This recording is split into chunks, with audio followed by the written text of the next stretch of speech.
जब एक कुमाल चिलिम बना रहा था तो उस टाइम उसके बीवी आ जाता है और पूछते हैं कि आप ये क्या बना रहे थे। कुमाल कहते हैं कि मैं चिलिम बना रहा हूँ। तो उसकी बीवी ने कहते कि अरे पागल, चिलिम बनाने से अच्छा तो सुराई क्यों नहीं बनाते, क्योंकि गर्मी का महीना है, खूब बिकेगी। तो उसके बाद कुमाल ने चिलिम बनाना छोड़ देता है और उसकी उसी मिट्टी को दूसरे आकर देकर सुराई बनाने लगता है। तो उसी मिट्टी से आवाज़ आ जाता है, अरे भाई ये तू क्या बना रहा है, क्या कर रहा है। तो कुमार ने कहते हैं कि मेरा विचार बदल गया है, क्योंकि मिट्टी का जवाब सुनने मेरे दोस्त बहुत ज़बरदस्त है। मिट्टी कहते हैं कि अगर तेरा तो विचार बदल गया, मेरे तो पूरी ज़िंदगी बदल गया। अगर मैं चिलिम बनता तो खुद भी गर्म रहता था और दुनिया लोगों को भी गर्म करवाता था। अगर मैं सुराई बनूंगा खुद भी ठंडा रहूँगा और दुनिया लोगों को भी ठंडा और शीतल रखूँगा। एक विचार ने आपके लाइफ पूरे ज़िंदगी बदल जा सकती है मेरे दोस्त। जब गौतम बुद्ध और गौतम बुद्ध के शिष्य गांव के रास्ते के तरफ जा रहा था और थोड़ी देर आगे जाने के बाद गौतम बुद्ध के शिष्य ने कहने लगता है कि गुरुजी इस जगह में जाना, इस रास्ते में जाना मना ही है। तो गौतम बुद्ध ने पूछता है कि इस जगह में जाना क्यों मना ही है, क्यों हम लोग जा नहीं सकते हैं। क्योंकि शिष्य ने कहने लगता है कि गुरुजी इस जगह में उंगलीमान रहता है। तो गुरुजी ने कहता है, गौतम बुद्ध ने कहता है कौन उंगलीमान रहता है यहाँ पर। क्योंकि शिशु ने कहते हैं कि यहाँ पर उंगलीमान रहता है जो 1000 लोगों को मारने का प्रण लिया है, जो प्रतिज्ञा लिया है, क्योंकि 999 लोगों को मार चुका है। क्योंकि गांव वाले कहते हैं कि उसके माँ भी कभी कभी उंगलीमान को मिलने के लिए चले जाता था, लेकिन जब उंगलीमान ने 999 लोगों को मार दिया उसके बाद उसके माँ ने भी वहाँ पर जाने के लिए, मिलने के लिए जाना छोड़ दिया। ये बात गौतम बुद्ध ने सुनने के बाद उसके बाद गौतम बुद्ध ने कहता कि अगर तूने पहले ही नहीं बताए होते तो इस जगह में कभी नहीं जाता था, लेकिन तूने बताई है तो उंगलीमान को मेरे ज़रूरत है, क्योंकि मैं उस जगह में जरूर जाऊँगा।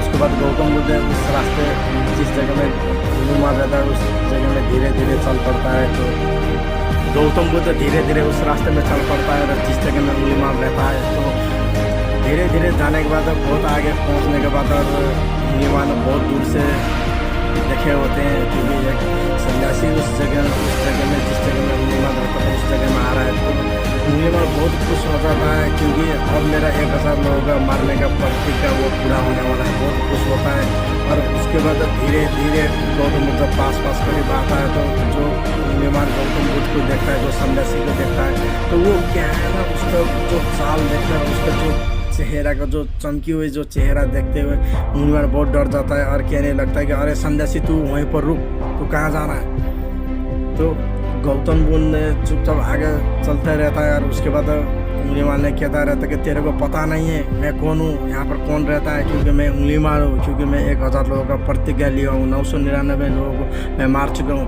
अब तेरे को मारकर मैं 1000 लोगों को मारने का प्रतिज्ञा जो मैं पूरा करूँगा। जब ये कहता है तो गौतम बुद्ध ने कहता है कि तू भी शास्त्री और मैं भी शास्त्री, कौन किसको युद्ध करता है। तो वो देखता है। तो जब गौतम बुद्ध ये कहते हुए आगे बढ़ता है तो उसके बाद उंगलीमान कहता है कि उस रुक, वहीं पर ठहर जा, क्योंकि तेरे को लौटना चाहिए। तू कहाँ पर जा रहा है, तू तेरे को मैं मार दूंगा, क्योंकि 1000 लोगों को मारने का प्रतिज्ञा मैं पूरा कर लूँगा, तू लौट जा। तो गौतम बुद्ध कहते हैं कि क्योंकि मैं 50 साल पहले रुका हूँ, अब रुकने का वारी तेरा है। तो और गौतम बुद्ध ये कहते हुए आगे बढ़ता रहता है और उंगलीमान कहता है कि तू लौट जा, क्योंकि गौतम बुद्ध कहते हैं क्योंकि मैं तेरे को लौटाने आया हूँ, मैं तेरे के लौटा कर ही जाऊँगा। तो उसके बाद गौतम बुद्ध आगे बढ़ता रहता है और उसके बाद उंगलीमान बहुत गुस्से से बहुत क्रोध होकर कहता है क्योंकि तेरे को पता नहीं है मैं कौन हूँ, मैं उंगलीमान हूँ, क्योंकि मैं 1000 लोगों को मारने का प्रतिज्ञा लिया हूँ, तो मैं वो पूरा कर दूंगा तेरे को मार कर। तो गौतम बुद्ध ने कहने लगता है कि तू मेरे को मार देना कोई बात नहीं, लेकिन मेरा एक शर्त है। और गौतम बुद्ध कहता है कि मेरा एक शर्त है। तो उसके बाद गौतम बुद्ध कहते हैं कि एक पेड़ का टहनी काटना। तो उसके बाद उंगलीमान बहुत गुस्से में रहता है और उसको वो टहनी काटना क्या चले जाता है। तो उसके बाद उंगलीमान उस टहनी को काट देता है।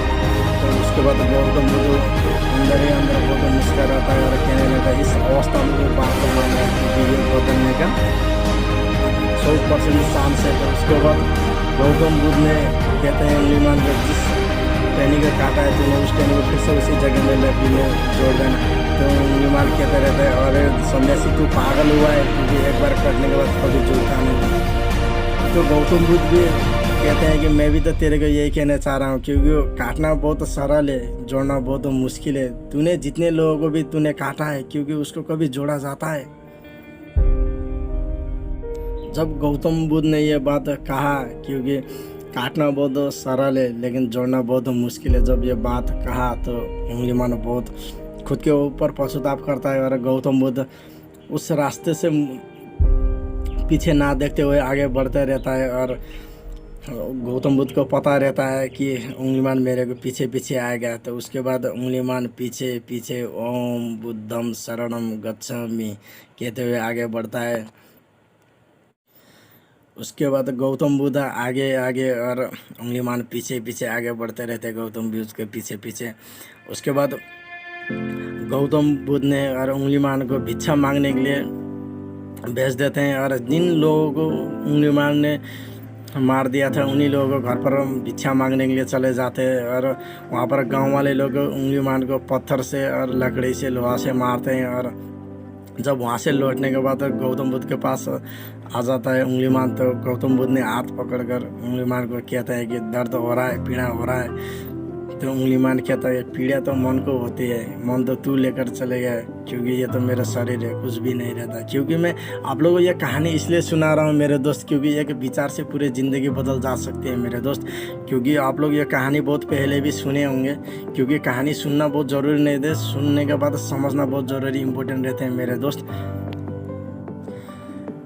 जितने भी सीनियर सर है, जितने भी मेरे गुरु हैं, जितने भी मेरे दोस्त हैं, जितने भी मेरे फ्रेंड हैं, सभी लोगों को मैं हार्दिक दिल से नमस्कार करना चाहता हूँ। और उम्मीद करता हूँ कि आप लोगों का घर पर खुश होंगे और सुख होंगे। आप लोग भी हमेशा खुश रहिए और हंसते रहिए और खेलते रहिए और मुस्कुराते चेहरा के साथ रहिए मेरे दोस्त। और इतने कहते हुए मैं अपने शब्द को यहीं पर ख़त्म करता हूँ। अगले वीडियो में